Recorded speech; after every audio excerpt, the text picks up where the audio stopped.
Bonjour, je m'appelle Émeric Lamoureux. Je suis étudiant en deuxième année au baccalauréat en enseignement en adaptation scolaire et voici mon portrait de locuteur pour le cours DIT 2000, donc le cours d'oral. Alors, nous allons commencer avec l'aspect de voix. Donc, mon premier point fort serait lié à la prononciation et liaison, donc de l'aspect voix. Donc, je vais bien prononcer les et les L dans les mots. Donc, je vais jamais faire une omission de mots. Donc, par exemple, je vais vraiment dire ne savent pas au lieu de ne savent pas.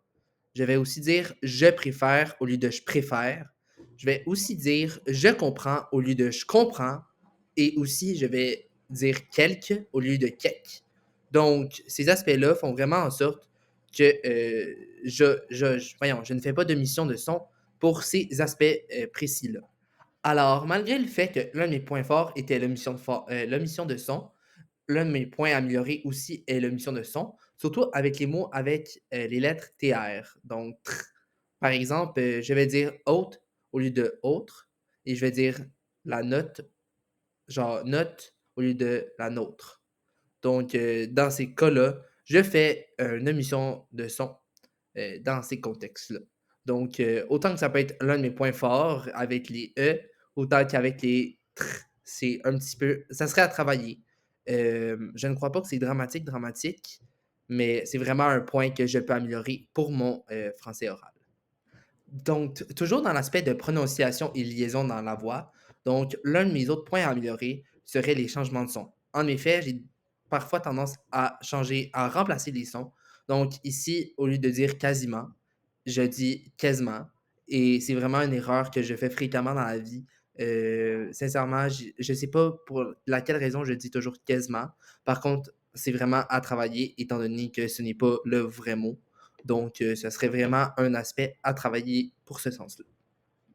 Donc, dans l'aspect de la prosodie, toujours dans la voix, euh, je dirais que l'un de mes points forts, c'est ma voix en général. J'ai fait des études en théâtre lorsque j'étais au cégep.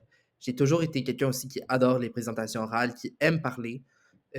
Donc, je crois que parler devant un public, faire des discussions, donner mon avis, c'est toutes des choses que je suis habitué de faire, que j'ai eu tendance à jouer avec ma voix pour que le son sorte bien, pour que dans une grande salle, tout le monde m'entende correctement. Donc, euh, j'ai aussi eu tendance à faire des voix pour des personnages.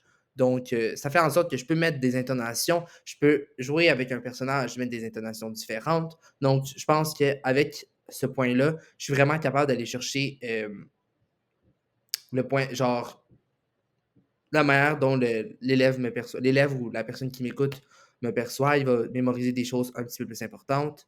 Je dirais aussi que dans des contextes scolaires, j'ai un débit approprié. Donc, je ne parle pas en bon vieux montréalais. Je viens pas de Montréal d'ailleurs, mais c'était un exemple. Donc, j'essaie d'avoir vraiment un vocabulaire relativement élaboré. J'essaie pas non plus d'utiliser des termes vraiment familiers.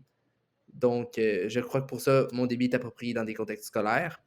Et aussi le volume de ma voix. Comme je mentionnais avant, j'ai été habitué à présenter dans des salles de théâtre, donc je crois vraiment que le volume de ma voix est vraiment bien dans ce type de contexte.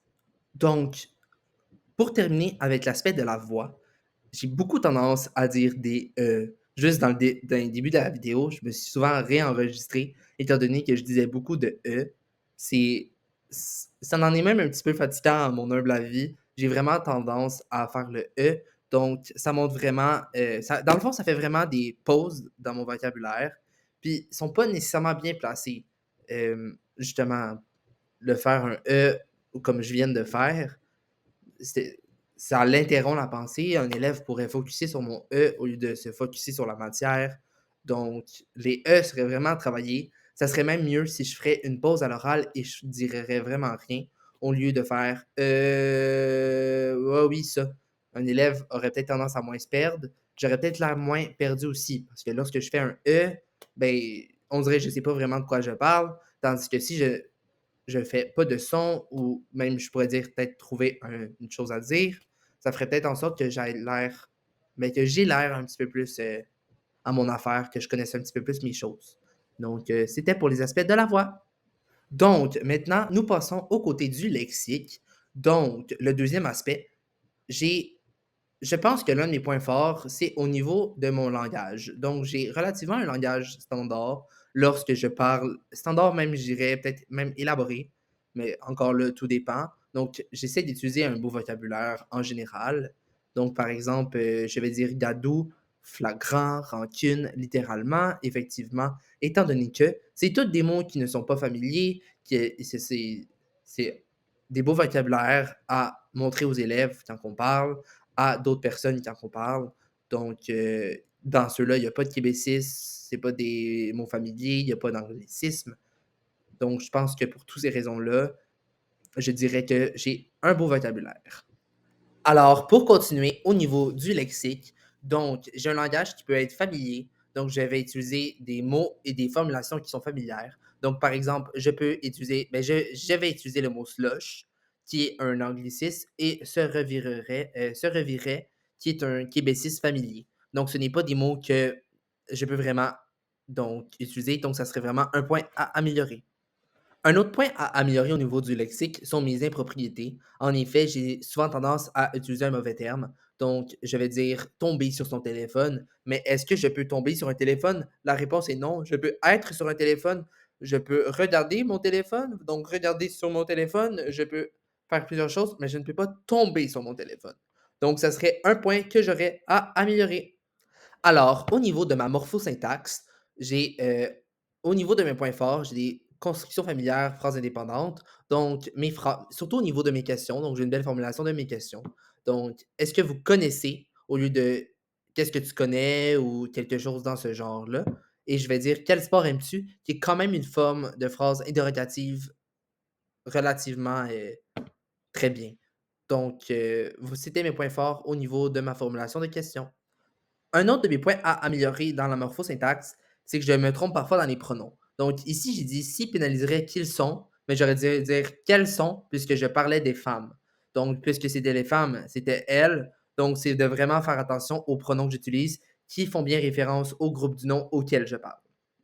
Un autre point à améliorer dans ma morphosyntaxe, c'est le mauvais accord du verbe conjugué. Donc, ici, j'ai dit tu t'assis, mais j'aurais dû dire tu t'assois. Tu t'assis est quelque chose que j'emploie au quotidien. Mes amis, mes parents, mon copain me le rappellent souvent, mais c'est vraiment un mot que je devrais faire plus attention, étant donné qu'il s'agit d'une erreur. Donc, au niveau de ma pragmatique, donc, mes points forts en pragmatique, je pense que sont surtout au niveau de l'écoute et au niveau de mes interactions. Donc, lorsque je vais faire une discussion avec quelqu'un, je vais m'assurer de la regarder dans les yeux. Par exemple, ma conversation avec Cécilia, je vais m'assurer de toujours la regarder dans les yeux. Je vais poser des questions lors de mes présentations. Donc, par exemple, lors de ma présentation en classe, je m'assurais de regarder les élèves, de leur poser des questions et qu'ils soient justement, qu'ils veulent participer à mon activité. Et je vais reformuler certains mots incompris par des mots que les autres peuvent connaître. Donc, par exemple, le mot «dado» que Cécilia ne connaissait pas, je l'ai remplacé par le mot «slush», le mot «neige». Même si «slush» correspond à un anglicisme, je crois que pour les besoins de la cause, ça peut être un plus de le montrer dans le mot familier exactement, si quelqu'un ne le connaît pas. Donc, un autre de mes points forts au niveau de la pragmatique, c'est au niveau de mes supports visuels. Donc, mes supports visuels sont de bonnes, genre, il y a de la bonne quantité d'informations. Il n'y en a pas trop, il n'y en a pas assez. Et ces informations-là sont de qualité. Donc, je m'assure d'aller chercher selon des sources fiables et justement, aller chercher des sources fiables, je viens chercher aussi de la clarté. Donc, j'ai été chercher le livre de l'insolente linguiste qui vient approuver un petit peu plus les choses que j'explique. Donc, ça peut être plus clair pour un élève. Et la pertinence, donc, c'est dans la PDA en 5-6e année de voir les expressions. Et justement, mon support visuel est pertinent étant donné qu'il est sous forme de questions interactives avec la classe, qu'il a aussi de l'information que j'ai mentionné auparavant. Donc, pour tous ces petits aspects-là, je crois vraiment que le matériel que j'utilise au niveau de mes supports visuels est vraiment utile et un atout en pragmatique. Donc, même si j'ai beaucoup de points forts en pragmatique, j'ai aussi des points faibles. Donc, je dois travailler ma posture et mon regard. Donc, j'ai souvent tendance à croiser les bras. J'ai aussi tendance à, lorsque je présente une présentation, à peut-être un peu plus regarder la présentation que mes élèves. Donc, le fait de croiser mes bras, ça fait vraiment une fermeture entre moi et les personnes, là où les personnes qui m'écoutent. et regarder mon support visuel, ça fait en sorte qu'ils peuvent peut-être penser les personnes qui me regardent pensent peut-être que je fais pas attention à eux. Donc, c'est vraiment de trouver le bon juste milieu et d'arrêter de croiser mes bras qui ferait en sorte que je peux peut-être venir un peu plus rejoindre mon public et me connecter un petit peu plus voyons, un petit peu plus à eux. Aussi, un autre point à améliorer est l'utilisation de mes connecteurs. Donc, j'ai souvent tendance à dire donc, genre, pis, donc je pourrais essayer de trouver d'autres mots à utiliser justement. Donc, je pense que ça fait 3 fois que je le dis depuis juste l'enregistrement de cette diapositive. Genre, je le dis beaucoup dans des contextes plus amicals. Donc, c'est vraiment des mots auxquels je peux faire vraiment attention de dire et peut-être trouver des synonymes ou peut-être juste arrêter de les dire tout court.